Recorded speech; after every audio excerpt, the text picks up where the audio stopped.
재산이 있는 경우에는 유책 배우자가 돼서 이혼이 안 될 수 있습니다. 그러니까 상대방이 따라야 되는 겁니다. 성격 차이로 이혼이 되시는 거죠.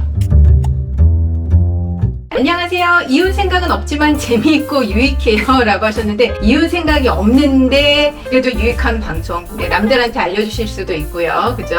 오늘은 왜 혼자 하세요? 라고 하셨는데, 항상 저희 신세계로 변호사들이랑 같이 했었는데 제가 횟수를 세보니까 130회 정도가 됐어요 벌써. 네, 변화를 꾀해볼까 하는 생각도 있고, 순식간에 막 약간 지나가는 그런 느낌이 있어서 좀 자세하게 소개도 해드리고 좀 차분하게 여러분들이랑 이야기를 나눌까 해서 저 혼자 진행을 하게 됐습니다. 저희 당당히에 올라온 질문입니다. 안전하게 이혼하고 싶어요, 도와주세요 라고 하셨거든요.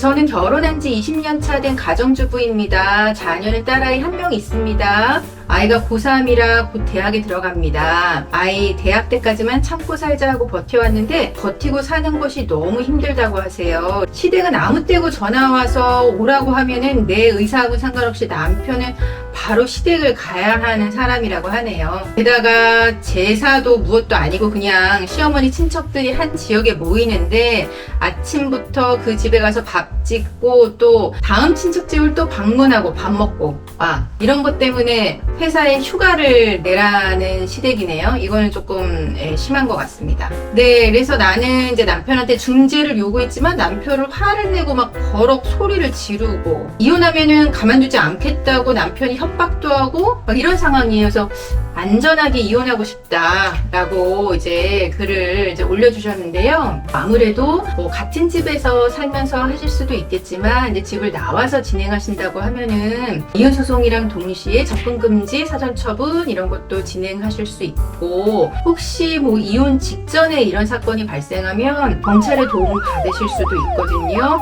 사실은 많은 분들이 이혼 진행하면서 상대방의 폭력 이런 거 많이 두려워하시는데, 내가 그렇게 두려워하는 만큼 그런 상황은 실제로 이혼하면서 잘 벌어지지 않고요. 변호사가 도와주고 법원에서 재판을 진행을 하고 공권력이 개입을 하는 것이기 때문에 힘을 내서 이제 용기를 내서 하시면 그렇게 위험하지 않다라고 하는 부분 말씀드릴게요. 근데 저 혼자 먹어서 죄송합니다. 근데 맛있네요. 네. 협의이혼 합의서 재산분할 내용도 작성을 하고 이의제기 불가라고 하는 문구도 추가를 했다. 이후에 상대방이 소송 가능한가요? 라고 하셨어요. 이런 경우에는 협의 이혼을 할 당시 서로 재산에 대해서 밝혔는데 혹시 숨겨놓은 재산이 있는 경우에는 그때는 이혼한 때로부터 2년 이내에 재산분할 청구가 가능합니다. 숨긴 재산에 대해서만요. 네. 숨긴 재산이 없고 근데 나중에 봤더니 재산이 더 있는 것 같아요. 그래서 아무래도 나는 2억은 받아야 되겠다 라고 하는 경우에, 그런 경우에는 추가로 할 수가 없습니다. 면접교섭권 안 하면 처벌이 가능한가요? 아이는 원하지 않습니다 라고 하셨는데, 아이들의 나이가 어릴수록 아이를 데리고 있는 부모의 어떤 그런 심리 상태를 아이가 말하지 않아도 느끼거든요. 네, 그래서 상대방이, 그러니까 엄마가 아니면 아빠가 좋지만 왠지 나를 데리고 있는 부모가 그 부모를 만나는 걸 별로 원하지 않는 것 같다고 하면은 아이가 되게 거부를 해요. 그래서 나이가 어린 아이 같은 경우에는 법원에서는 아이가 원하지 않는다라고 하더라도 면접을 하라고 합니다. 아이가 어려서 면접교섭 판결에 엄마 동석하라고 판결이 나왔는데 상대방이 협조를 안 하면 어떡하나요? 그리고 문자로 비난과 조롱이 계속되면 어떻게 할 부분이 없나요? 이렇게 물으셨는데요. 제가 봤을 때는 법원에서 아마 일정 기간 동안만 어머니 동석하에 면접을 하라고 나왔을 것 같아요. 근데 이거는 법원에서 아이의 정서적인 안정을 위해서 엄마를 동석하라고 한 거거든요. 그러니까 상대방이 따라야 되는 겁니다. 내가 정당한 이유가 없는 상태에서 면접을 안 해준 거는 아니기 때문에 문제는 안 될 것 같고요. 문자로 비난과 조롱을 지속하는 경우에 대해서는 지금 소송이 끝난 상황이라고 하면은 형사고소를 고소를 하시거나 피해자 보호명령 신청을 한다던가 이런 부분으로 대응은 가능할 것 같기는 합니다. 근데 아이 면접 때문에 또 문자를 차단하기는 또 어려우시겠네요. 참 힘든 상황이실 것 같아요. 이혼을 할 때 이혼 과정에서 생길 수 있는 갈등을 좀 어느 정도 해소를 하고 이혼을 하시는 게 이후의 상황을 위해서도 좋기는 하고요. 그냥 약간 순식간에 이혼만 하게 되면은 그 이후에 이렇게 면접 교섭, 양육비 이런 걸로 계속 갈등이 벌어지거든요. 근데 이제 두 분 사이의 갈등은 뭐 성인이니까, 그리고 서로 싫어서 헤어지신 거니까 뭐 어쩔 수 없는데 그 사이 그 상처를 받는 거는 아이거든요. 그래서 이혼을 하더라도 좀 어느 정도 갈등은 해결하고 이혼을 하시는 게 좋을 것 같아요. 별거 한 지 8년 되었고 안 보고 삽니다. 최근 만나는 사람 생겼는데요.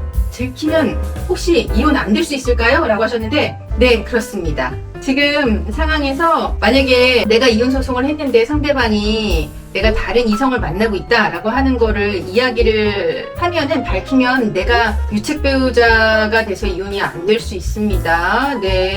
그 별거할 때 서로의 사생활 이런 거 간섭하지 않는다는 뭐 합의서를 썼다거나, 아니면 완전히 서로 이제 연락하지 않고 회복의 여지가 전혀 없다라고 보는 거 아닌 한 별거 중에도 외도는 문제는 되십니다. 사망한 배우자가 오랜 기간 외도한 사실을 알았을 때 상간녀에게 소송 걸 수 있나요? 라고 하셨는데 저희 신세계로에서 진행한 사건 중에도 이런 사건이 있었어요. 배우자가 사망을 했는데 그 전에는 이 배우자가 나한테 너무 잘하는 거예요. 진짜 어디든지 같이 가고 출퇴근 시간도 항상 일정하고 바람을 피운다는 거는 전혀 상상을 못하는 그런 상황이었는데, 사망하면 유품 정리를 하잖아요. 그러니까 거기서 유품 정리하면서 부정행위의 증거가 이제 다 발견이 된 거죠. 이런 경우에는 만날로부터 3년 이내에 상간녀에게 소송을 걸 수가 있습니다. 외도 기간이 길었다라고 하면은 손해배상 액수도 이제 많이 올라가실 수가 있으니까 그런 부분 생각해 보시면 될 것 같아요. 매일 반찬 추정하는 남편, 이혼 사유가 될 수 있나요? 정말 결혼한 지 5년이 넘어가는데 아직도 시어머니 음식 타령을 한다네요. 시어머니조차 네가 한 거 괜찮은데